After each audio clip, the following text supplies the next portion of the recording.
Last item for you before we get to your questions.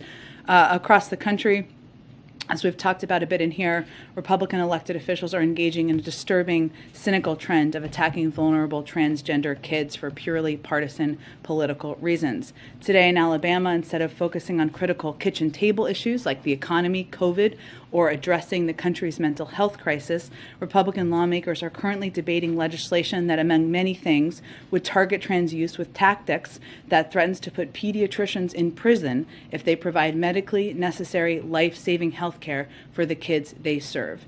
Just like the extreme government overreach we've seen in Texas, where politicians have sent state officials into the homes of loving parents to investigate them for abuse just to harass and intimidate the LGBTQI plus community, today's vote in Alabama will only serve to harm kids.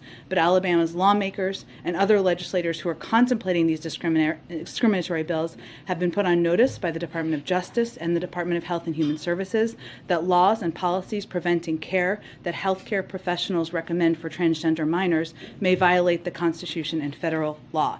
To be clear, every major medical association agrees that gender-affirming healthcare for transgender kids is a best practice and potentially life-saving. All of this begs an important question. What are these policies actually trying to solve for?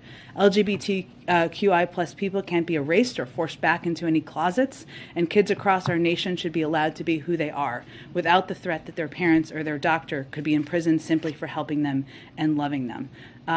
President Biden has committed in both words and actions to fight for all Americans and will not hesitate to hold these states accountable.